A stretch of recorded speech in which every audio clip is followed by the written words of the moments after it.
No doubt all of you horror aficionados will be familiar with the world's most famous or perhaps infamous spooky hotels.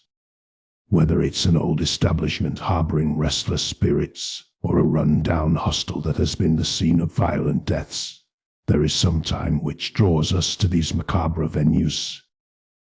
Every hotel has its stories, of course, that's inevitable, given the number of people who come through them.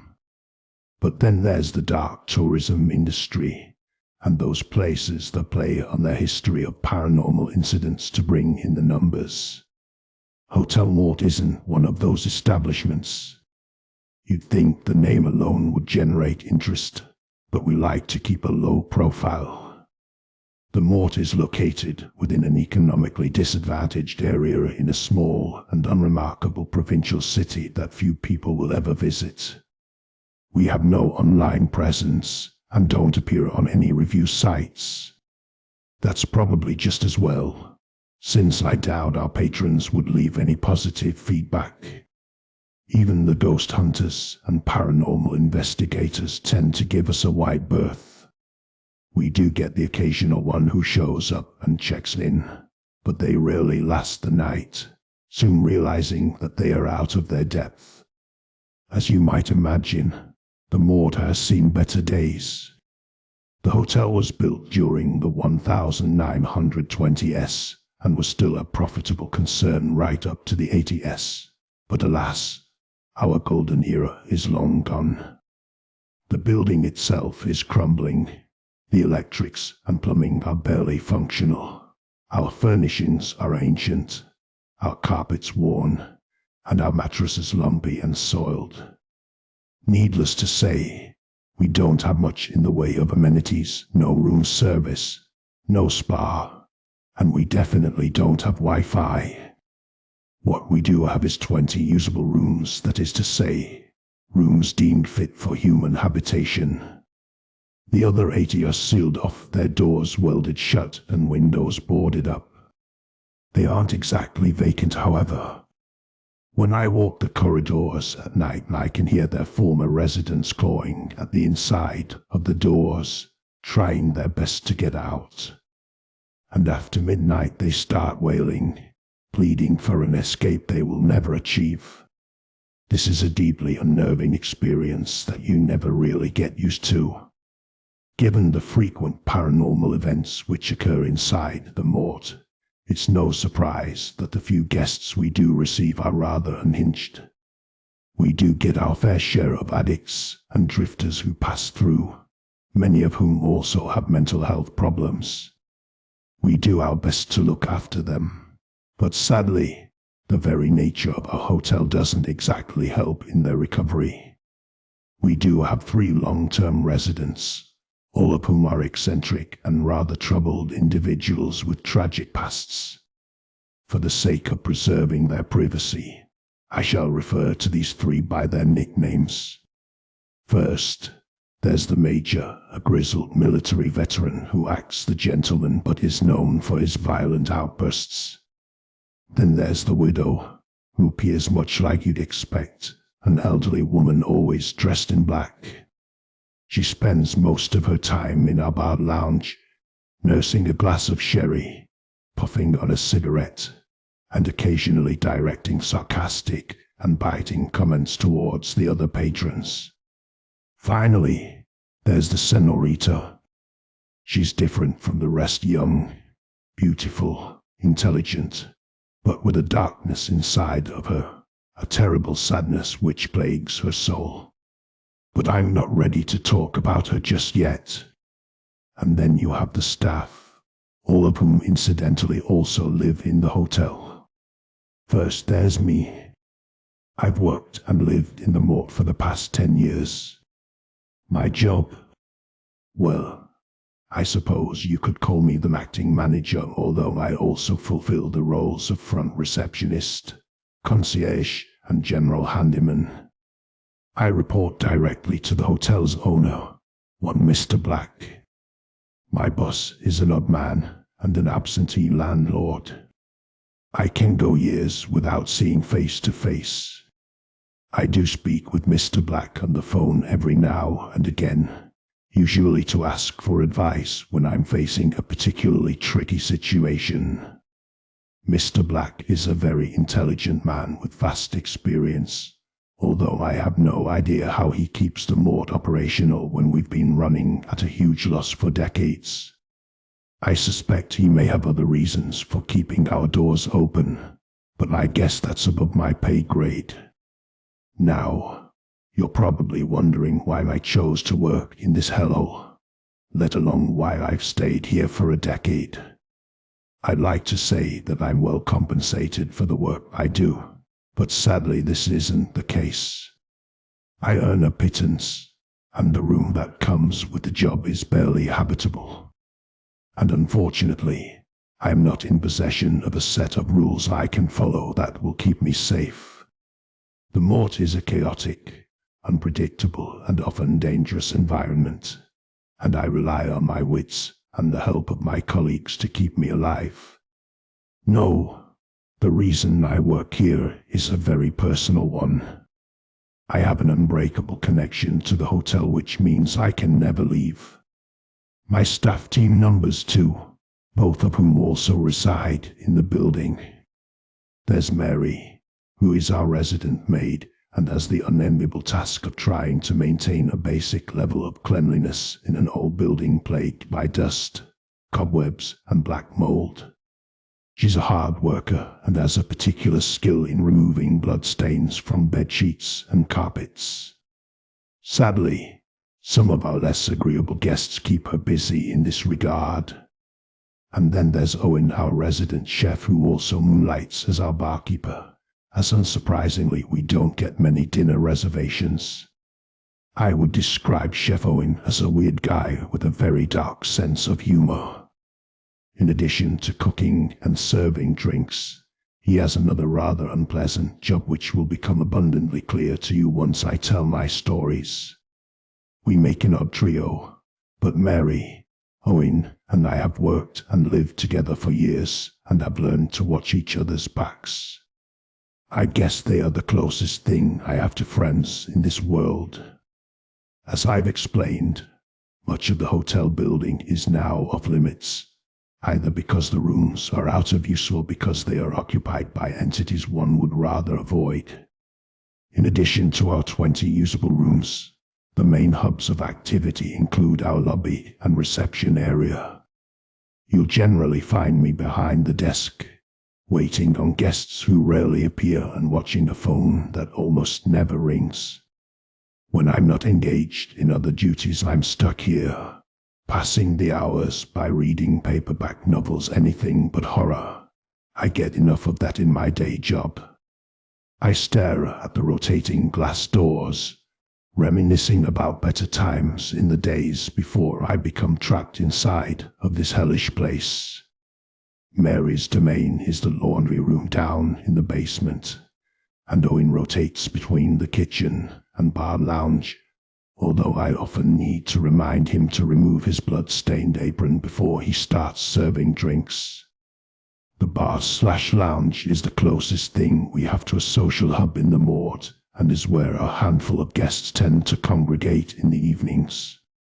It was once a rather quaint Art Deco-style barroom, but has long since deteriorated along with the rest of the building, with cracked tiles, dusty old bottles, and tired old furnishings being all that's left of its former glory. The lighting is also poor, but that's the way our guests seem to prefer it. Our restaurant is rarely used, but also doubles as our conference room. Believe it or not, but we do get the occasional group that wishes to rent it out, and more on that later. Other than these very basic facilities, the Morte has a few other areas of note, but most of them are best avoided for any extended length of time. Our elevator is ancient, creaky, and unreliable, prone to regular breakdowns.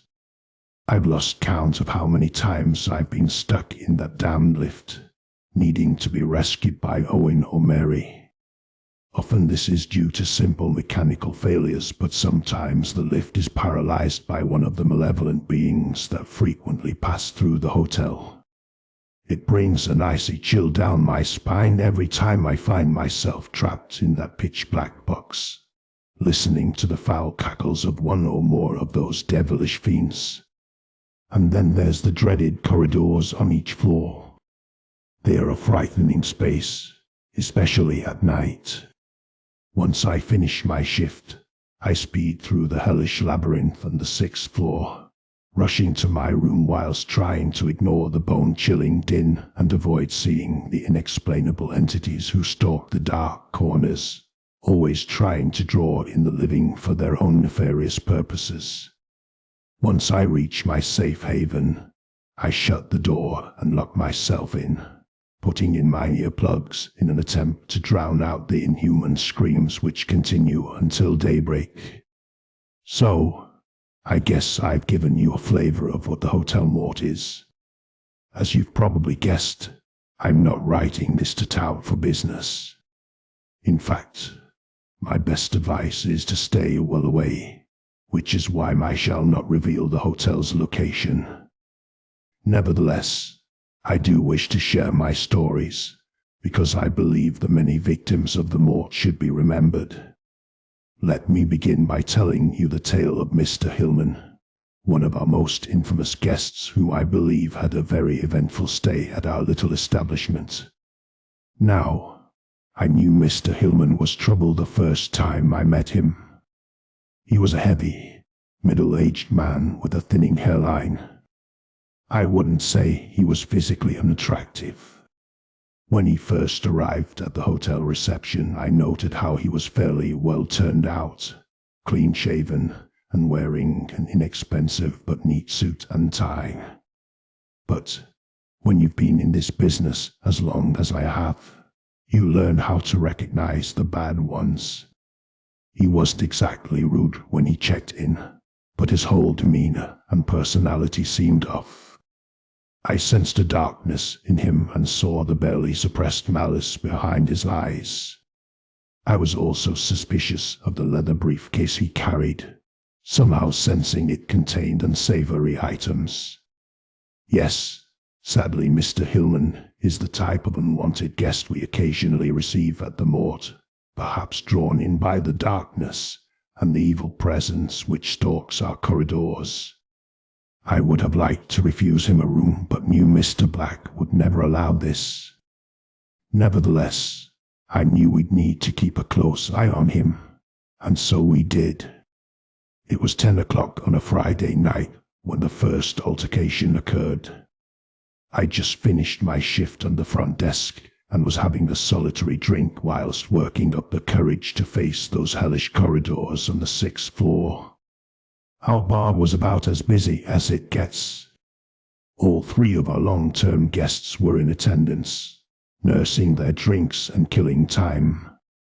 The widow was sat in her usual spot, the darkened booth in the far corner of the lounge and facing the bar. White-haired, wrinkled and wearing a black dress and shawl, the elderly woman made for a sorry sight as she sipped her sherry and puffed on her cigarettes. There was always an awful sadness in her eyes, betraying the hurt and grief she carried with her always. The Major stood at the far end of the bar, striking a confident pose as he drank brandy and closely watched over his fellow patrons. The ex-officer was always well dressed, wearing a tweed suit and his regimental tie. He sported a grey moustache and wore thick spectacles, giving him the appearance of a harmless intellectual type. But this was merely a guise. The Major is in fact a highly trained killer, and he's lost none of his edge since retiring from the service. And finally, there was the senorita, who sat in the middle of the bar, nursing a glass of white wine. As always, I was struck by the young woman's beauty and elegance, her flowing dark hair, olive skin, soft eyes, and bright floral dress.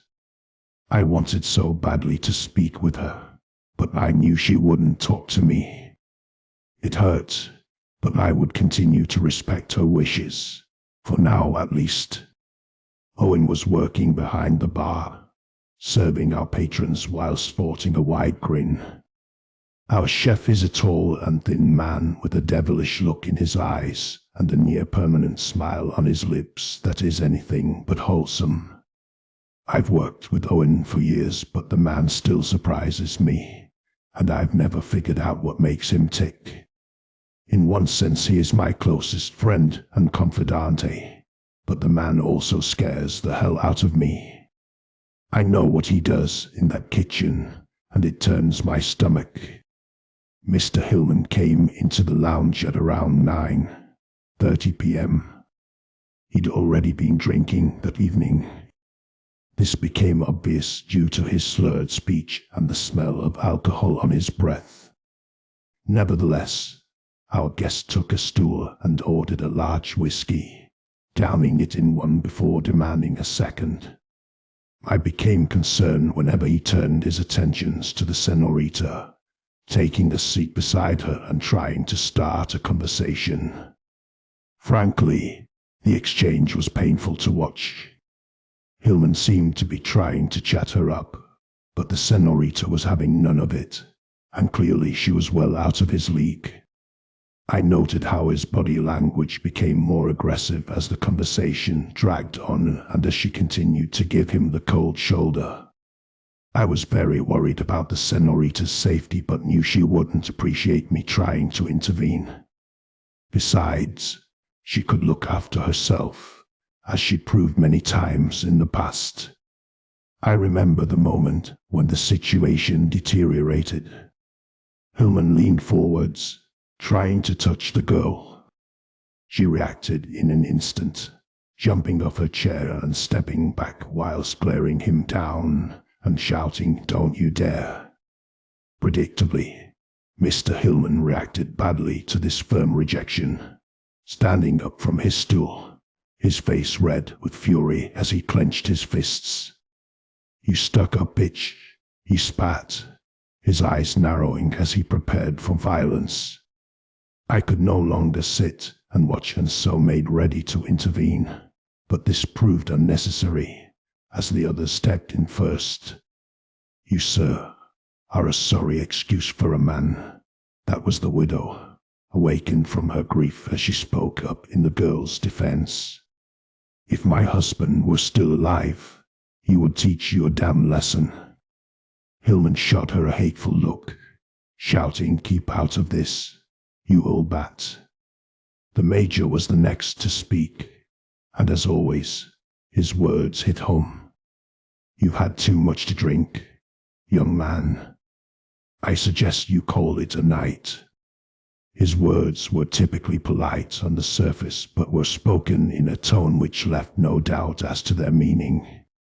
He also shot Hillman a killer glare, holding his gaze after he'd said his piece. I imagine the Major had given that look to dozens of men over the years, just before he snapped their necks. I looked on in shocked awe as Mr. Hillman's face turned pale, and he quickly backed off, almost stumbling over the bar stool as he retreated. Hillman had been humiliated and clearly wasn't happy about it, and so he ranted angrily whilst leaving the lounge, screaming, "To hell with the lot of you. You're all a bunch of goddamn freaks.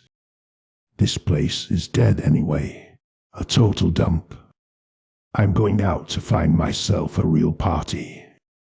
And with that he stormed out, slamming the door shut behind him. I felt a huge relief at seeing him leave and looked over to Owen, who was still standing behind the bar. He'd remained silent throughout the tense encounter, although I noted his hand was under the till and remembered that's where he kept his meat cleaver. "That guy is trouble. We haven't heard the last of him," said Owen. I nodded my head in agreement, knowing he was right. I didn't think this was going to end well. I took another drink to calm my nerves before leaving the lounge and ascending the floors, running the gauntlet to reach the relative safety of my room. Thankfully, my short journey was fairly uneventful on that night. The elevator ran smoothly, and my walk along the sixth-floor corridor went uninterrupted. That is until I reached my bedroom door. I was fumbling with my keys when I felt the hairs on the back of my neck stand up, and my sixth sense told me I was being watched. I turned around in a shock, coming face to face with the senorita. She was just standing there behind me with a look of reproach in her eyes. The lights above her flickered as she stared me down, giving the young lady an unsettling appearance. I was in shock because I couldn't remember the last time she'd spoken with me. I'd yearned for the chance to reconnect, but now she was here. I found myself speechless. Therefore, it was left to the senorita to break the silence. I saw you watching me at the bar. What were you going to do? Jump in to save me? Play my knight in shining armor? I was taken aback, barely able to stutter my response. I wanted to make sure you were safe. She scoffed in contempt whilst rolling her eyes. It's a bit late for that, isn't it? I lowered my head in shame, as her words were like a dagger through my heart. The worst thing was I knew she was right. Why? She cried angrily. Why are you still here? Why can't you leave me be? I began to sob emotionally as I struggled to respond. You know I can't do that, I whimpered tearfully. She shook her head in disgust, her voice full of sorrow as she spoke her parting words. There's nothing I can do for you, no relief I can give you. Please just leave me alone. And with that, she left me, disappearing into the darkness and leaving me alone with my pain. I didn't sleep that night as my encounter with the senorita kept running through my head. I was so upset that I'd forgotten all about Mr. Hillman and his bad behavior.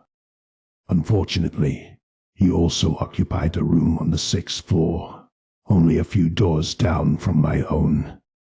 He came in after midnight, making an awful racket that would wake the dead.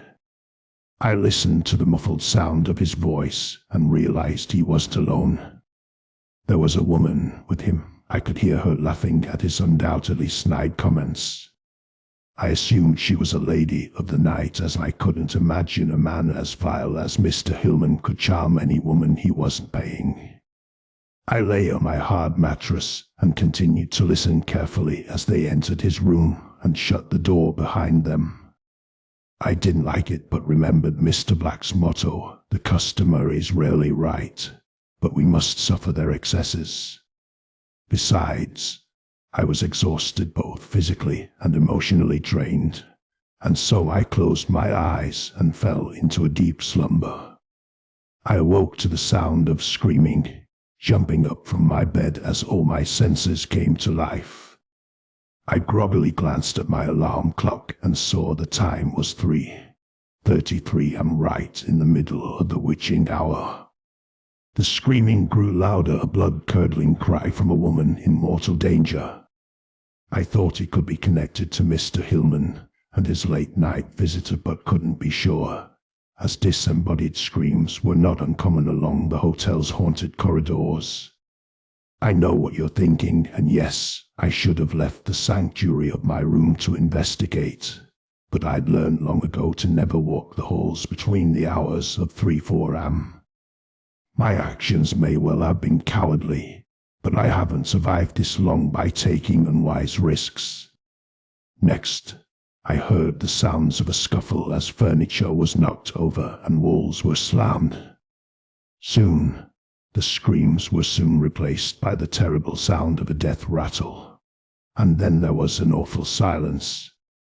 I knew straight away that the hotel morgue had taken another victim, and I also realized there would be a mess to clear up in the morning. Unsurprisingly, I didn't sleep another wink that night, and by 7 am I found myself standing inside room 66, Mr. Hillman's room, observing the bloody mess he'd left behind. Mary, our resident maid, was standing with her back to the door, facing the blood-splattered bed and shaking her head in disgust. I sheepishly walked up behind her, making my presence known by clearing my throat. Mary turned to look at me, and I saw the anger in her tired eyes, noting her drawn face set under fading red curls and her traditional maid's uniform that was now worn out and threadbare. Sadly, the many years trapped in this hellish establishment had taken their toll on this poor woman.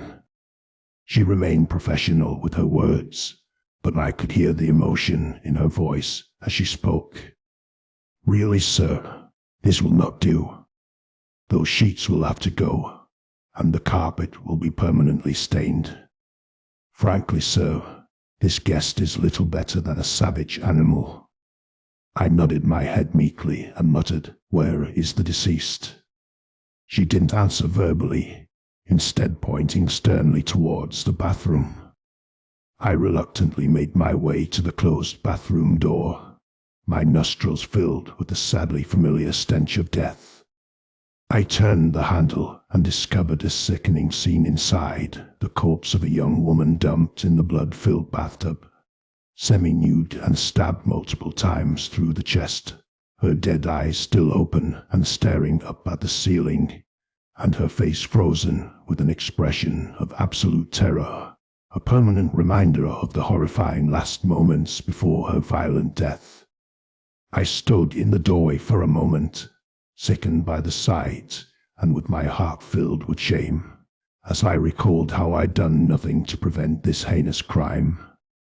I was brought back to reality by a voice from my rear. "I told you he was trouble."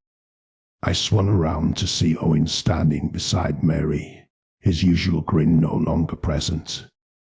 "Yeah," I agreed solemnly. "Where is Mr. Hillman?" Owen shrugged his shoulders. "Don't know, boss. I heard him going out early this morning, but all his stuff is still here, so I guess he'll be back." I sighed out loud, racking my exhausted brain as I tried to figure out what to do.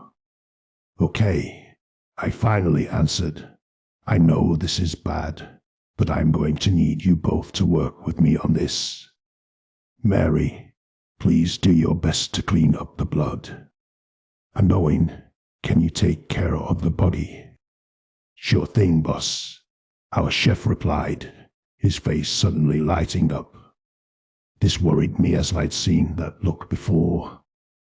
"Now, Owen," I said sternly, "I don't want her going through your kitchen like the others. This young lady deserves better." Suppressively, Owen seemed aggrieved by the accusation. "What do you take me for, boss? I'm no heartless monster. I shall wait until dark and drive her out to the woods. Find a peaceful burial spot. Nice and respectful." I nodded my head, feeling somewhat reassured. "And what about our guest?" Mary asked sharply. I experienced a stabbing pain of anxiety as I considered her question. Sadly, this was a task I could not delegate. "I will speak with Mr. Hillman," I replied. And so, I left my staff to their unpleasant work while I went downstairs and began my shift. I carried out my daily tasks and impatiently waited for Mr. Hillman to return. He arrived back at the hotel around lunchtime. I noted how he wore clean clothes, having presumably discarded his blood-stained garments from the night before. He shot me a look as he entered the lobby through the rotating door, and I tried to see any signs of guilt or remorse in his bloodshot eyes. But alas, all I saw was darkness staring back at me. Mr. Hillman was evidently not in the mood for conversation, as he attempted to rush past my reception desk, tightly clutching his briefcase, which I now believe contained a murder kit. I cleared my throat, speaking up to stop him in his tracks. "Excuse me, sir. Might I have a word with you?" I would have used much harsher words if it were up to me, but Hillman was still a customer, and so Mr. Black would insist on a basic level of courtesy. He turned around and glared at me with hate in his eyes, practically spitting out his reply, "What do you want?" I took a deep breath, meeting his hateful gaze as I spoke my piece. "Sir, I must tell you that the incident in your room last night is considered a severe breach of our residency rules. With all due respect, sir, the condition your room was left in is unacceptable." I expected him to react aggressively to my rebuke, but instead he bellowed out laughter, emitting a sick, sadistic cackle which filled the lobby. "So, you're not happy," he replied mockingly, "and what the hell are you going to do about it?" I felt the anger rising up in my stomach and struggled to control it as I spoke my next words through clenched teeth. "I'm sorry, sir, but I'm going to have to ask you to pack your bags and leave." He laughed again, louder this time. "I'm not going anywhere, my friend. If you've got such a problem with what I did, why don't you call the cops?" Suddenly I lost my previously held confidence, finding myself unable to respond. "Yeah, I thought not," said Hillman, as a sickening smirk appeared on his lips. "I know what goes on here. I hear the strange noises late at night, the banging and the screaming. This is no normal hotel, and you sure don't want the authorities poking their noses in. Besides, I rather like it here. This is where I belong. No, my friend, I intend to stay here for a long time, and there's nothing you can do about it.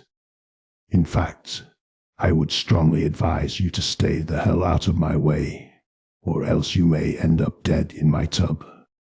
He cackled once more, slapping me hard on the shoulder before casting me a parting, predatory glare. And with that, he left, heading to the elevator and up to his room, no doubt planning his next murder. I was left seething with anger, barely able to contain my hatred of that vile man. It took a moment to compose myself and consider my next move. At this point, there was really only one option left open to me. The time had come to phone Mr. Black. The owner of the Hotel Morte didn't sound particularly pleased to hear from me. Mr. Black expected me to handle difficult situations on my own initiative wherever possible.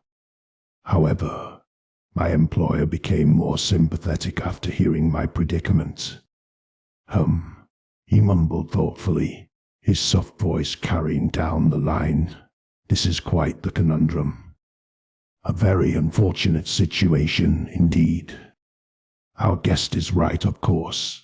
We cannot contact the authorities on this. At the same time, we certainly do not want this unpleasant individual to remain in our hotel. So, what should we do?" I asked impatiently. Mr. Black laughed softly before replying, "My good man, have you learned nothing from your time in service? Here at the Hotel Morte, we handle such matters in-house. Our staff and long-term residents, we are like family. Perhaps our relations are not always amicable, but we've always come together in the face of external threats. Speak to your people and they will advise what action to take.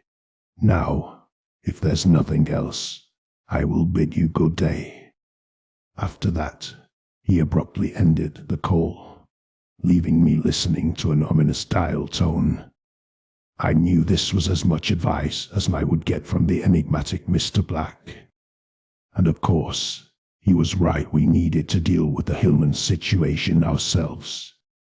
So, I called a meeting in the lounge that very afternoon, and we made our plans, preparing to put them into motion. That evening I sat up in my room and stayed alert, ignoring the usual bumps in the night that were all too common in the Morte, waiting for the sound of our unwanted guest returning from his night's exertions. I felt extremely tense, shaking with anxiety and anticipation when I heard his muffled voice and the footsteps along the corridor. A surge of adrenaline kept me going as I opened my bedroom door and stepped out into the danger zone. Mr. Hillman was outside his room, fiddling with his keys in the lock. He turned to face me, and his expression was one of pure rage. There was a lady of the night with him, a girl so young she could have been his daughter. She was pale-skinned, thin, and wore a short cocktail dress and heels. I noted how her pupils were dilated and so guessed she was an addict. Digging deep into my reserves, I spoke up defiantly as I finally confronted the vile man. "Now, Mr. Hillman, perhaps I wasn't clear when we spoke this afternoon. We will have no repeat of last night's unpleasantness." Hillman was clearly furious, and he snarled at me through clenched teeth. "Get back in your damned room." I took a deep breath and shook my head in the negative. "I will not," I replied firmly. "You son of a bitch," he growled. "I'll gut you like a damned fish." Hillman pushed the girl aside and charged at me, reaching into his jacket to withdraw a sharp butcher's knife. I reacted on pure instinct, fighting for my life as I grabbed hold of his wrist and desperately struggled to disarm him. As we fought, I glanced over his shoulder and saw the young lady, her eyes wide with terror. "Run!" I screamed. Thankfully she obeyed, sprinting down the corridor in the opposite direction. We'd anticipated this situation, and so Mary and the widow were waiting for the fleeing girl and would get her to safety. But now I was the one in mortal danger. Mr. Hillman was stronger than he looked, and so he soon got the better of me, breaking free from my grasp and throwing me to the ground. I looked up fearfully at my attacker as he advanced upon me with pure hatred in his eyes and his knife raised, ready to strike. "You bastard," he cried. "I warn you not to interfere in my business. Now you're going to pay." I crawled backwards, praying that the cavalry would arrive in time to save me. Thankfully, my friends didn't let me down. "Now then, sir, this really will not do," said the major. "He's got that right," added Owen. Hillman turned around in shock, suddenly finding himself confronted by two men, both advancing upon him with menacing intent. The major carried a machete, and Owen was armed with his trusty meat cleaver. The hardened looks in their eyes confirmed they meant business. Hillman gasped and slowly started to back away. As he did so, the banging started, as the entities trapped inside of the vacant rooms slammed their fists against the insides of the doors, hammering in unison to create an ominous and intimidating drumbeat. For the first time I saw genuine fear in the killer's ghostly pale face, as suddenly the hunter had become the hunted. The major and Owen were blocking his route to the elevator, and so Mr. Hillman fled in the opposite direction, whilst still wielding his knife.